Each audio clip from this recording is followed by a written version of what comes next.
અહીંયા પ્રશ્ન કરે છે ગુરુદેવ, ભક્તિ જ્ઞાન અને વૈરાગ્યથી પ્રાપ્ત થનારા વિવેકની વૃદ્ધિ અમારા જીવનમાં કેમ થાય?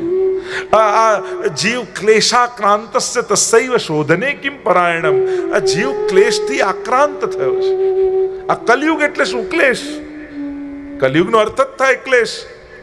પ્રત્યેક વસ્તુમાં જ્યારે માણસને ક્લેશ થઈ રહ્યો છે, એમાંથી શાંતિનો રસ્તો શું?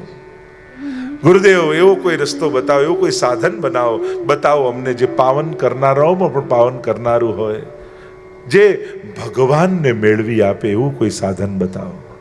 ચિંતામણીર લોક સુખમ સુરદ્રુઃ સ્વર્ગ સંપદમ પ્રયચ્છતિ ગુરુઃ પ્રીતો વૈકુંઠમ યોગી દુર્લભમ. કહ્યું, ચિંતામણી પ્રસન્ન થાય તો સંસારના સુખ આપે, કલ્પવૃક્ષ પ્રસન્ન થાય તો સ્વર્ગના સુખ આપે, પણ જો ગુરુ પ્રસન્ન થઈ જાય તો યોગીઓને દુર્લભ એવું વૈકુંઠ ધામ આપી દેતા. ગુરુની પ્રસન્નતા, ગુરુના આશીર્વાદ, એના માટે તો ભગવાન પણ બંધાયેલા છે. જો કોઈ સદગુરુના આશીર્વાદ મળી જાય તો ભાગ્ય બદલાઈ જાય, ભગવાન મળી જાય. આપણા તો વાર્તા સાહિત્યમાં તમે જુઓ, અનેક પ્રસંગોમાં જ્યાં શ્રી વલ્લભની કે ગુસાઈજીની કૃપા થઈ છે, સાધારણમાં સાધારણ જીવ પર પણ ઠાકોરજીએ કૃપા કરી છે. રસખાન જેવા જીવો, યવન જીવો હતા, ગુસાઈજીની કૃપા થઈને શ્રીનાથજીએ હાથ પકડી લીધો. પેલી ગણિકા જે આગ્રાની બજારમાં નાચતી અને કૃષ્ણદાસ અધિકારી શ્રીનાથજીની સન્મુખ લઈને આવ્યા અને મેરો મન ગિરધર છબી પર અટક્યો. નાચતા નાચતા બજારની એક ગણિકા પાપથી લોતપત, પણ મહાપ્રભુજી ને ગુસાઈજીની કૃપા થઈ, શ્રીનાથજીએ હાથ પકડી લીધો. ગુરુ કૃપા થાય, પણ ગુરુ માટેની 3 શરત કહી. ગુરુ સમદર્શી હોવો જોઈએ, બધા માટે સમાન ભાવ, ગમે તેટલો મોટો કે નાનો વ્યક્તિ હોય, સમભાવ જેમાં હોય. ગુરુ દૂરદર્શી હોવો જોઈએ, કે જે ભવિષ્યને પણ જોઈ ભક્તને આજથી સુધારવાનું, પરિવર્તનની શરૂઆત કરી. કે તારા જીવનમાં કદાચ આવો સંજોગ આવશે, અત્યારથી તારા જીવનમાં જો પ્રભુ અને ભક્તિ પ્રવેશી જશે ને, તો ખરાબ સમય પણ ખરાબ નહીં લાગે.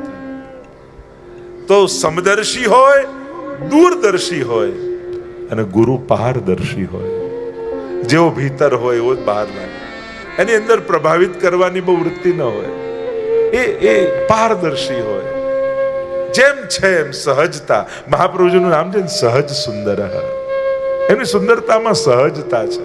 એને કોઈ આડંબરની આવશ્યકતા નથી, કારણ એમનામાં સહજતાનું પણ એક સુંદરતા હોય. જો કોઈ પણ એક ગર્ધબનું બચ્ચું હોય ને, બચ્ચું કેવું નિર્દોષ હોય તો એ બધાને વાલું લાગે. ભલે એમ મોટા થઈને ઘણા એવા હિંસક, સિંહનું બચ્ચું હોય, સિંહ મોટો ભય આપનારો, બચ્ચું જુઓ તો તમને એના ઉપર સ્નેહ જ આવે, કારણ કે એમાં સહજતા હોય અને એ જેનું આકર્ષણ હોય. તો ગુરુ તો તત્વ આ જ છે. અને ગુરુ એટલે જ સભાગત ન હોય, વ્યક્તિગત હોય. આપણે તો ગુરુને પણ આ ઘર ને પેલું ઘર ને પલાણું ઘર ને આ ગાદી ને પેલી ગાદી, આ ગામ ને પેલું ગામ ને ક્યાં વાટીને વેચી નાખીએ છીએ. આપણા બધાના ગુરુ શ્રી મહાપ્રભુજી છે, અને એ જ રૂપે આપણે જોવાના છે. અને પ્રત્યેક વલ્લભ કુલમાં પણ એ જ વલ્લભના દર્શન કરવાના છે. આ ભેદભાવ, આ ભાગલા, આ સંકુચિતતા એ આવતી પેઢીમાં બહુ નુકસાન કરશે આપણા પુષ્ટિ માર્ગ માટે. અને એટલા માટે હવે થોડીક વિચારધારાને બૃહદ કરી લોકો પ્રયાસ કરે, તમે તો આ ઘરના, તમે તો અમારા ઘરના, તમે પેલા ઘરના, તમે આ ઘરમાં ના જઈ શકો. આ ઘર, હું તો ઘણી વાર હસવામાં કહું ને, નાના હતા ત્યારે ઘર રમતા બરાબર છે, હવે મોટા થઈને ઘર રમવાનું.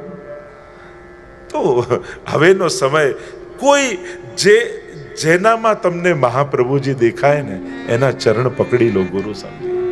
એ જ્યાં પણ હોય, જેમાં તમને એમ લાગે કે આમના થકી મને ઠાકોરજી બહુ નિકટ લાગે છે, આમના થકી મને વલ્લભ મળ્યાનો આનંદ થાય છે, આમના થકી મને એમ લાગે છે કે આમની પાસે બેસવાથી મારી વૈષ્ણવતા ખીલે છે, એ ચરણને પકડો ગુરુ ભાવ રાખી અને આગળ વધી જાઓ. બહુ જૂનું વિચાર કરી અને અહીંયા જવાશે કે નહીં પેલા, અને ઘણી વાર તો અતિશયોક્તિ ત્યાં થઈ જાય છે, બીજા ધર્મમાં જતો રહે તો વાંધો નહીં, પણ બીજા વલ્લભકુલ પાસે ના જવું, ત્યાં અતિશયોક્તિ માણસને થઈ જાય. તો ક્યાં જઈ રહ્યા છે? પણ મને આનંદ છે, હવે લોકો પણ એટલા મોટા મનથી સ્વીકારી રહ્યા છે આ કથાના પ્રભાવને. તમે નહીં માનો કે આ કથાના પ્રભાવથી, એટલે મહાપ્રભુની જ વાણી છે, આમાં કોઈ વ્યક્તિની વિશેષતા નથી. વલ્લભ જ છે કરતા કરાવનારા, યજ્ઞ કરતા યજ્ઞ ભોગતા. પણ પુષ્ટિ માર્ગના પણ જે અંતર્ગત જે વિભાગો થઈ ગયા, કોઈ કે અમે જય ગોપાલમાં માનીએ, કોઈ કે અમે ગોકલેશમાં માનીએ, કોઈ કે અમે ભરૂચ, પણ એ લોકો પણ હવે ધીરે ધીરે આ કથા નિમિત્તે એક થઈ રહ્યા છે. એનો મને આનંદ થઈ રહ્યો છે કે આ બધા મહાપ્રભુજીના સ્ત્રોતમાંથી નીકળેલી, વલ્લભની ગંગોત્રીમાંથી નીકળેલી આ બધી ધારાઓ ફરી ગંગોત્રી તરફ આવી રહી છે. એ વાતનો આનંદ મને થઈ રહ્યો છે. એ આનંદ છે ને હવે આવતા ભવિષ્યમાં આપણે આ વિચારવું જ રહ્યું ને આગળ જવું જ રહ્યું. આ બધું છોડવાની વાત નથી. પકડો ને, પકડીને મહાપ્રભુજી તરફ જાઓ. અને જ્યારે મહાપ્રભુજી તરફ આપણા બધાની ગતિ હશે, બધાની શ્રદ્ધા, અનન્યતા, દ્રઢતા, પણ અનન્યતાના અનુકરણ ન હોય. અનન્યતા એક સિદ્ધિ છે કે હા, એવી ભક્તિ કરતા કરતા એ સ્તર પર આવો. એ અવસ્થાનું નામ છે. અનન્યતા એ કોઈ કર્મનું નામ નથી, કોઈ ક્રિયાનું નામ નથી. અનન્યતા એ ભક્તિના ઊંચા સ્તરનું નામ છે. એ લેવલ સુધી પહોંચો. પહોંચતા નથી હોતા, પણ આપણે અનુકરણ કરવા જઈએ છીએ અને ત્યારે હાથમાં આવેલું પણ ગુમાવી દઈએ છીએ. એટલે હવે આવતા વર્ષોમાં આ ઘરવાદ ને ગાદીવાદ ને ગામવાદ ને આ બધામાંથી બહાર નીકળી અને વલ્લભવાદ તરફ આપણે બધાએ જવાનું છે કે મહાપ્રભુ શું આ લાલજી મારા, આ લાલજી ગિરધરજી આપણા નહીં, ગોવિંદરાયજી આપણા નહીં, બાલકૃષ્ણજી આપણા નહીં, ગોકુલનાથજી આપણા નહીં, રઘુનાથજી આપણા નહીં, યદુનાથજી આપણા નહીં, ઘનશ્યામજી આપણા નહીં. મારે એક નહીં, મારે તો સાતે સાત જોઈએ છે. શું મથુરાધીશ આપણા નહીં? શું વિઠ્ઠલનાથજી આપણા નહીં? શું દ્વારકાધીશ આપણા નહીં? શું ગોકુલનાથજી આપણા નહીં? શું બાલકૃષ્ણલાલજી, કલ્યાણરાયજી, આ બધા ગોવિંદરાયજી આપણા નહીં? શું મદન મોહનલાલજી, ચંદ્રમાજી આપણા નહીં? મારે તો બધા જ જોઈએ છે. હું શું કરવા? એક મારે તો સવારે મંગળાથી લઈ શયન સુધીની ભાવના, જે સાતે સ્વરૂપની નિધન નવે નિધિ, મારે તો બધા જ જોઈએ છે. શું કરવા આવેલી નિધિને ગુમાવીએ? અરે વડીલો આપણા ભાગ્યમાં આ મિલકત લખી ગયા છે, તો શું કરવા ભાગલા પાડો છો? બધાનો આનંદ લો, બધાનું સુખ લો, અને શું કરવા આપણે બધું આ બધું ગુમાવીએ? મળેલું સૌભાગ્ય. કારણ કે આ બધું મહાપ્રભુજીએ કૃપા કરી, ગુસાઈજીએ કૃપા કરી, આપણા 84,252 માથે જ પધરાયા છે. અમે લોકો એમ વિચારીએ કે અમે જાણે તમને દર્શન કરીને ઉપકાર ન કરાવતા વૈષ્ણવ પર. અરે ના, આ તો વૈષ્ણવનો ઉપકાર છે કે એમના માથે પધરાવેલા ઠાકોરજી તમે પાછા ગુસાઈજીના ઘરે પધરાવે છે. સેવા તો 84,252 જ કરી છે ને. આ જેટલા નિધિ સ્વરૂપો બિરાજે છે, ખાલી આટલા સાત નહીં, બધા જ નિધિ સ્વરૂપો જેટલા જ્યાં જ્યાં બિરાજે છે, વૈષ્ણવના માથે જ બિરાજતા ને. લગભગ 99% વૈષ્ણવે જ ટહેલ સેવા કરી હતી. તો સમજો. અને જ્યારે મહાપ્રભુજીના સમયના પુષ્ટિ માર્ગને જોશો ને તો સાવ સહેલું લાગશે, પણ આ 100-200 વર્ષ પહેલાના પુષ્ટિ માર્ગને જોવા જશો ને તો એટલું અઘરું થઈ જશે. આ તો કરવું જ પડે, આમ તો કરવું જ પડે, ના તો પાળવું જ પડે, ના તો સાચવવું પડે, ના તો આ તો રાજા મહારાજાઓ બધા સેવક થયા આચાર્યોના, અને વૈભવ આવવા લાગ્યો, અને વૈભવ લૌકિક તરફ ન જતો રહે એટલે વલ્લભકુલે ઠાકોરજીમાં યુક્ત કર્યો કે પ્રભુની રાજસી સેવા કરી. પણ હવે શું થયું? એ વૈભવને જ આપણે સેવા માનવા લાગ્યા કે આ આવી ચાંદીની ન હોય તો સેવા જ ન થાય, આ સોનાનો બંટો ના હોય તો સેવા જ ના થાય, આ શિંગાર ન હોય તો સેવા જ ન થાય. વૈભવ એ સેવા નથી, વ્રજભક્તોનો ભાવ એ સેવા છે. અને જ્યારે આ ભેદ સમજાશે ને તો પુષ્ટિ માર્ગ સાવ સહેલો થઈ જશે. 84,252 વાંચો, એક ઓરડાનું ઝૂંપડું હતું, એમાંય સખડી ભોગની સેવા થઈ શકતી હતી, તો આપણું 2 BHK ફ્લેટ હોય એમાં કેમ ના થઈ શકે? પણ આ જે પ્રોટોકોલ ને જે પરંપરાઓ ને જે આચાર વિચાર ને એનાથી જે કાલ્પનિક ભય અને બંધનો આપણે જે વિચારી લીધા છે ને, એને આ વસ્તુએ આપણને ઠાકોરજીથી દૂર કરી દીધા. અને મહાપ્રભુજીનો એક જ ઉદ્દેશ્ય છે, ઘર ઘર ઠાકોર. બસ ઘર ઘર ઠાકોરજી વિરાજે. આ દૈવોદ્ધાર પ્રયત આત્મા અને ઉદ્ધાર શેનાથી? પ્રભુ પધરાવીને. તો મહાપ્રભુજીનો તો આ જ ઉદ્દેશ્ય છે.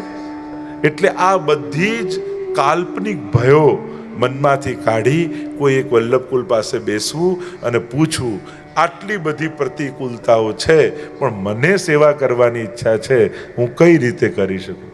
હું ગેરંટી આપું છું, એ ના નહીં પાડે ને રસ્તો કાઢી આપશે. દરેકના રસ્તા છે. 84-252 વાંચો. આજે થોડું પણ કોઈને ના આવડતું હોય ને તો એને કોઈ વલ્લભકુલ પાસે તને બોલતા નથી, તું જતો નહીં. એમાંય ભૂલથી કોઈ જય શ્રી કૃષ્ણ બોલી ગયું, પકડીને ખેંચીને લઈ જાય. જય શ્રી કૃષ્ણ બોલાતું છે, દંડવત પ્રણામ બોલાય, નામ બોલાય, એટલો ડરાવી દે કે એને થાય કે આ જગ્યાએ તો પાછું અવાય જ નહીં. અને એટલા માટે વિચાર કરો, રૂપ મુરારીદાસ શિકારી, લોહીથી ખરડાયેલા વસ્ત્રો, મરેલા પક્ષીઓ ખભે લટકે છે અને ત્યાં જઈને પૂછે છે કે મારો ઉદ્ધાર થઈ શકે? અને આપણા આચાર્યો એમ કહે છે કે હા, તારો ઉદ્ધાર થઈ શકે. જ્યારે આવા સંજોગોમાં કોઈ જતો, શબનું ત્યાં કહેતા ને, ત્યાં સ્મશાનમાં જઈને ખાતા, પરીક્ષા કરી ગુસાઈજીની કે દયાલ કહે છે બધા ગુસાઈજીને, તો હું મૃતદેહના હાથમાં પડેલા પિંડ ખાઈશ, મારા જેવો પાપી બીજો કોઈ નહીં, મારો ઉદ્ધાર કરી શકે? અને ગુસાઈજી કહે હા, તારો ઉદ્ધાર થઈ શકે છે. ગુરુ એ જ છે જે ક્યારે નિરાશ ન કરે, જે સદા આશા આપે. પરીક્ષિત જ્યારે સુખદેવજી પાસે જઈને બેસે છે ને, કહે છે 7 દિવસ છે, ઉદ્ધાર થાય.